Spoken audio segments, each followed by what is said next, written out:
There is a story about a schoolboy who was asked what he thought God was like. He replied that as far as he could make out, God was the sort of person who is always snooping round to see if anyone is enjoying himself and then trying to stop it. And I am afraid that is the sort of idea that the word morality raises in a good many people's minds. Something that interferes, something that stops you having a good time. In reality, moral rules are directions for running the human machine. Every moral rule is there to prevent a breakdown or a strain or a friction in the running of that machine. That is why these rules at first seem to be constantly interfering with our natural inclination. When you are being taught how to use any machine, the instructor keeps on saying, no, don't do it like that. Because, of course, there are all sorts of things that look all right and seem to you the natural way of treating the machine, but do not really work. Some people prefer to talk about moral ideals rather than moral rules, and about moral idealism rather than moral obedience. Now, it is, of course, quite true that moral perfection is an ideal in the sense that we cannot achieve it. In that sense, every kind of perfection is, for us humans, an ideal. We cannot succeed in being perfect car drivers or perfect tennis players or in drawing perfectly straight lines. But there is another sense in which it is very misleading to call moral perfection an ideal. When a man says that a certain woman or house or ship or garden is his ideal, he does not mean, unless he is rather a fool, that everyone else ought to have the same ideal. In such matters, we are entitled to have different tastes, and therefore different ideals. But it is dangerous to describe a man who tries very hard to keep the moral law as a man of high ideals, because this might lead you to think that moral perfection was a private taste of his own, and that the rest of us were not called on to share it. This would be a disastrous mistake. Perfect behavior may be as unattainable as perfect gear changing when we drive. But it is a necessary ideal prescribed for all men by the very nature of the human machine, just as perfect gear changing is an ideal prescribed for all drivers by the very nature of cars. And it would be even more dangerous to think of oneself as a person of high ideals, because one is trying to tell no lies at all, instead of only a few lies, or never to commit adultery, instead of committing it only seldom, or not to be a bully, instead of being only a moderate bully. It might lead you to become a prig and to think you were rather a special person who deserved to be congratulated on his idealism. In reality, you might just as well expect to be congratulated, because whenever you do a sum, you try to get it quite right. To be sure, perfect arithmetic is an ideal. You will certainly make some mistakes in some calculations. But there is nothing very fine about trying to be quite accurate at each step in each sum. It would be idiotic not to try, for every mistake is going to cause you trouble later on. In the same way, every moral failure is going to cause trouble, probably to others, and certainly to yourself. By talking about rules and obedience, instead of ideals and idealism, we help to remind ourselves of these facts. Now let us go a step further. There are two ways in which the human machine goes wrong. One is when human individuals drift apart from one another, or else collide with one another and do one another damage by cheating or bullying. The other is when things go wrong inside the individual, when the different parts of him, his different faculties and desires and so on, either drift apart or interfere with one another.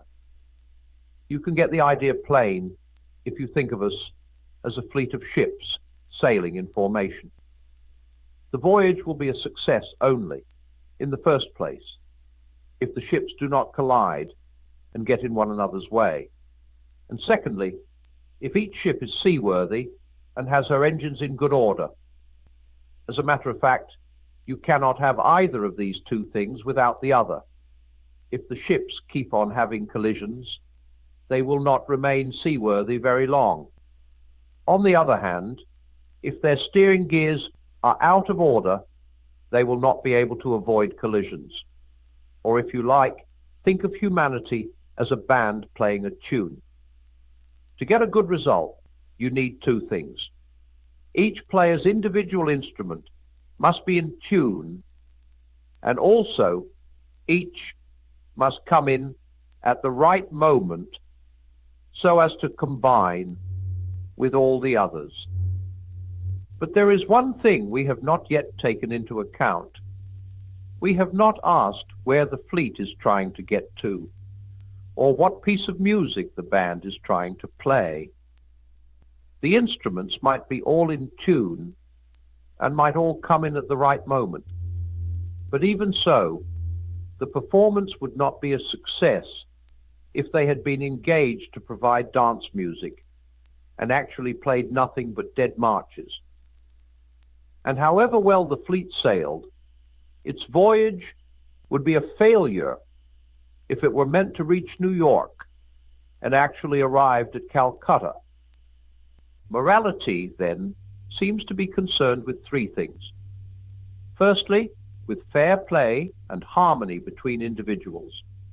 Secondly, with what might be called tidying up or harmonizing the things inside each individual. Thirdly, with the general purpose of human life as a whole. What man was made for, what course the whole fleet ought to be on, what tune the conductor of the band wants it to play. You may have noticed that modern people are nearly always thinking about the first thing and forgetting the other two. When people say in the newspapers that we are striving for Christian moral standards, they usually mean that we are striving for kindness and fair play between nations and classes and individuals. That is, they are thinking only of the first thing. When a man says about something he wants to do, it can't be wrong because it doesn't do anyone else any harm. He's thinking only of the first thing. He is thinking it does not matter what his ship is like inside, provided that he does not run into the next ship. And it is quite natural, when we start thinking about morality, to begin with the first thing, with social relations. For one thing, the results of bad morality in that sphere are so obvious and press on us every day. War and poverty and graft and lies and shoddy work. And also, as long as you stick to the first thing, there is very little disagreement about morality. Almost all people at all times have agreed, in theory, that human beings ought to be honest and kind and helpful to one another. But though it is natural to begin with all that, if our thinking about morality stops there, we might just as well not have thought at all. Unless we go on to the second thing, the tidying up inside each human being, we are only deceiving ourselves. What is the good of telling the ships how to steer so as to avoid collisions if in fact they are such crazy old tubs that they cannot be steered at all?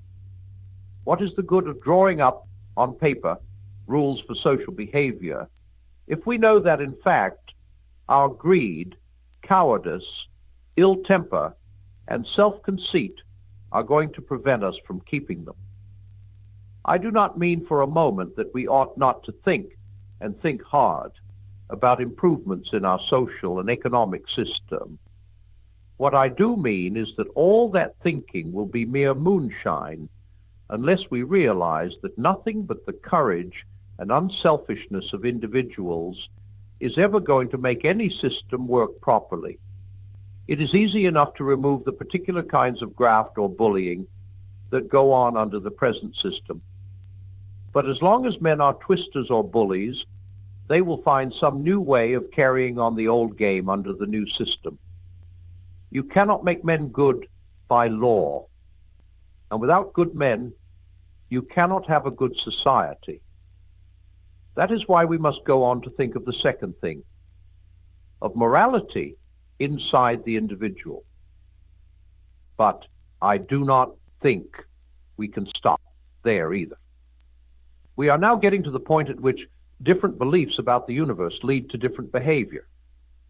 And it would seem, at first sight, very sensible to stop before we got there and just carry on with those parts of morality that all sensible people agree about. But can we? Remember that religion involves a series of statements about facts which must be either true or false. If they are true, one set of conclusions will follow about the right sailing of the human fleet. If they are false, quite a different set. For example, let us go back to the man who says that a thing cannot be wrong unless it hurts some other human being.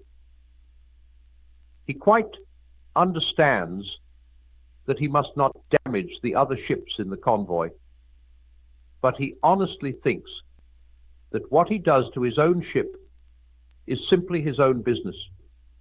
But does it not make a great difference whether his ship is his own property or not? Does it not make a great difference whether I am, so to speak, the landlord of my own mind and body, or only a tenant responsible to the real landlord? If somebody else made me for his own purposes, then I shall have a lot of duties which I should not have if I simply belong to myself. Again, Christianity asserts that every individual human being is going to live forever, and this must be either true or false.